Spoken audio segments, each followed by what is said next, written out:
If I say they're doing politics, that means they're doing something nasty, unfortunate. Politics means, that means you're into policy making. That's what politics is supposed to be. A politician means somebody who is engaged in policy making. Policy making, is it vital for the making of a nation or no? Is it vital or no? So, first of all, take away the negative connotation of the word politics. So if you are doing politics as a nasty way of doing things with people, definitely you must stop it. But if you're looking how to understand, how to set a policy, maybe you will not become a politician in future, we don't know. But every young person should know how a policy should be made, how solution should be found for a society or a nation. Everybody should think about it. Otherwise, we have become an irresponsible citizenry where we don't even go and vote because we don't know what the hell it is. We think politics means corruption, we think politics means doing something nasty to each other. No, politics means learning to set policies. Setting policies means arriving at something that works for everybody, or at least the maximum number of people, if not for everybody. In a nation or in the world, setting a policy means arriving at a certain framework so that it works for all of us. Isn't this important? Whether you're going to run a two-member family or four-member family, or run a small business, or an institution, or a nation, is this not important? You understand how to set a framework which works for all people concerned. Is it not important? Yes. Whatever you may do future. We want little clarification on this. So Sadhguru, in your one of the earlier videos, you have mentioned of having those leftist orientations. You have been involved in putting posters, and you have been in that league of attending attending meetings late in the night and putting posters and all that. But when we were interacting with the students in the campus, we found out that there is this dominant perception about Sadhguru being right-wing. Though you have tried to explain it earlier as well, but this… No, right? But this… Only right arm. But Sadhguru, this perception is because you have supported government earlier on the issue of demonetization, then later on having no bomb blast occurred in the country. So is Sadhguru… has Sadhguru turned right-wing now? Is it… See, right now, we are working with the Tamil Nadu government, which you know is AIDMK. Nobody knows which wing it is.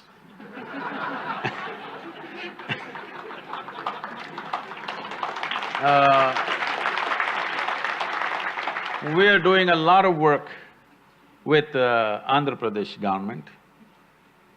Still, I think even that you can't decide which wing it is. And that wing was part of the big wing in the center, but now it is not, it is flapping against it. Now we are working in Kerala, which is left wing, and we are working with the central government. If you want to call it right wing, you can call it right wing. I'm saying, what is this problem with the government? Government means, in a democratic country, it's people's choice, isn't it? Now I don't respect people's choice, I respect only my choice. I think you're a nutcase. You're fanatical. You're fanatical about your own beliefs. I don't belong to any wing, but when people elect, whether I agree with it or I don't agree with it, personally, whether I agree or I do not agree with it, I will bow down to people's will, because that's what democracy means.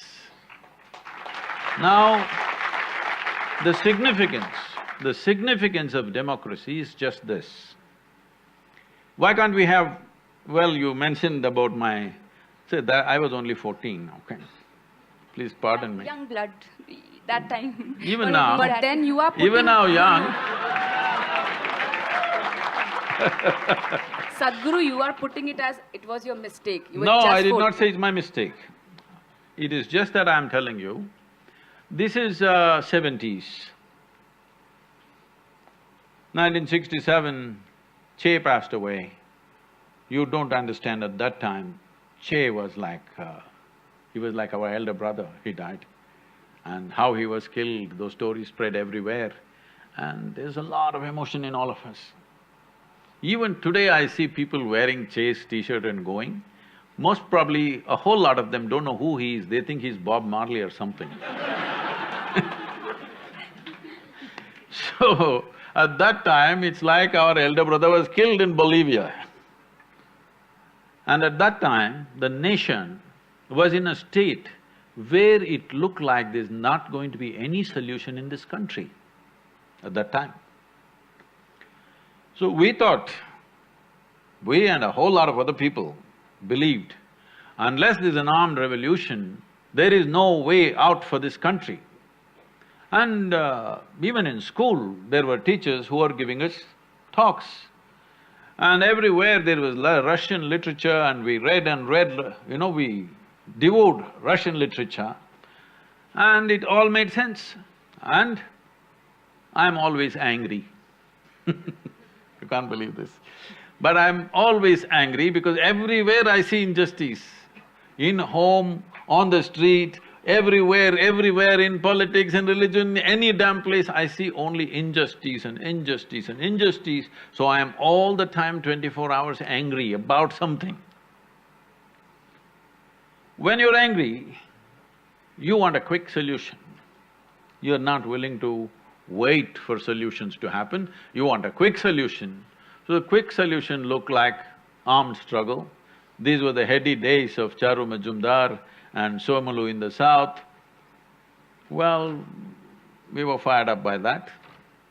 I'm not regretting those days, but we have come to a time now where we are on a threshold of possibility through democratic means.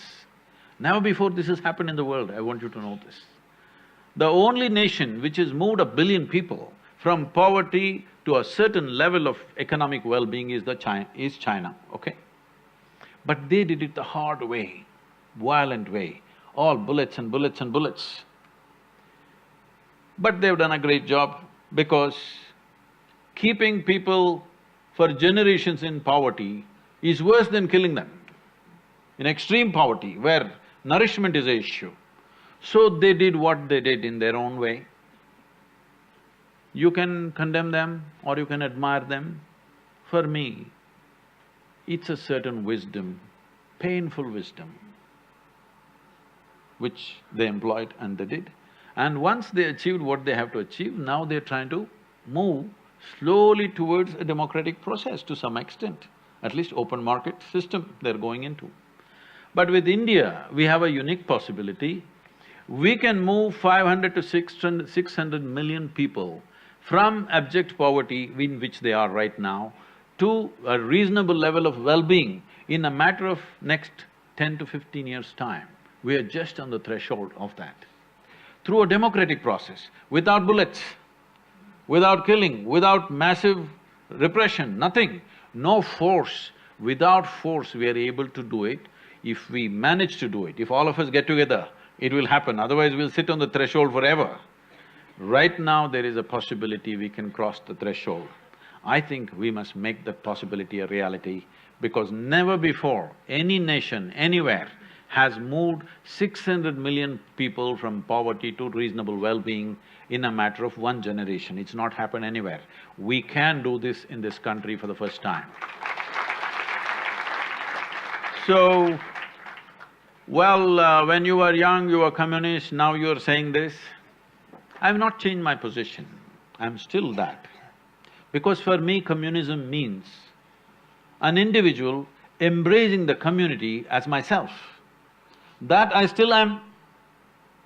I may not be in the party, because the party didn't make sense to me, but communism has not gone out of me. We are a community where we live together, a few thousand people, without any distinction of caste, creed, religion, anything. Nobody I've ever asked who come to Isha Yoga Center, what is your religion, what is your caste? I don't even ask because it never occurs to my mind. So, how I became right-wing in JNU, I do not know.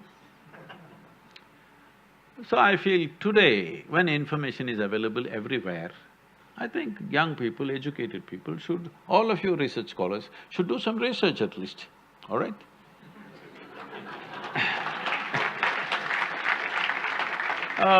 Just making wild conclusions about somebody whom you have not even met, this I've seen everywhere, especially in this country.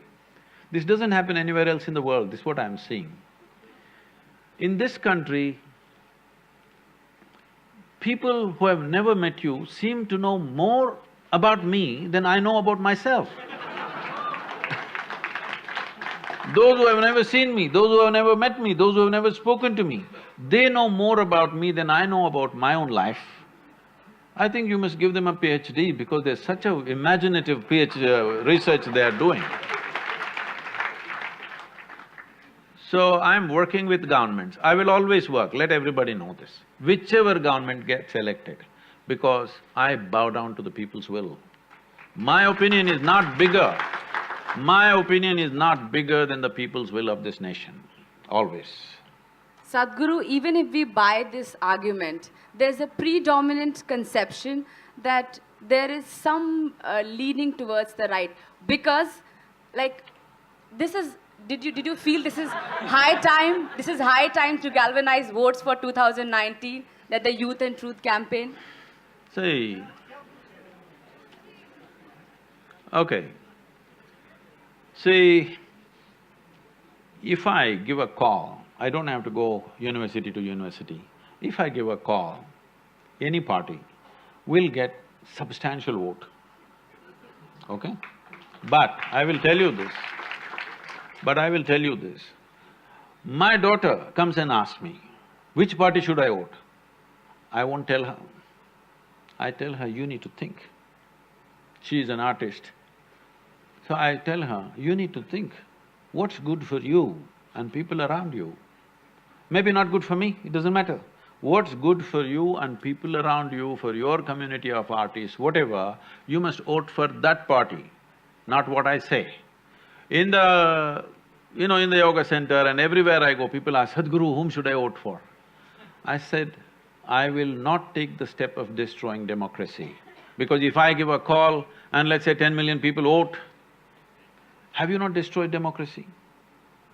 You have turned a democracy into a feudalistic process, that one leader gives a call, so everybody blindly will vote for something. This is what you're trying to change. People are voting on the basis of religion, caste, creed and all kinds of rubbish. This is what needs to change. Only when individual people think for themselves and vote every time fresh, not committed to even a party, only then democracy will stay alive. This is the most precious thing we have, because what is precious about a democracy is power can shift without bloodletting. Never in the history of humanity such things have happened. Even if power has to change in a family, somebody will bleed. Yes or no? This is how it's been. But for the first time in the last 100 years or 150 years, we are able to change leadership without bloodletting. Do not underestimate that. Do not ever underestimate that.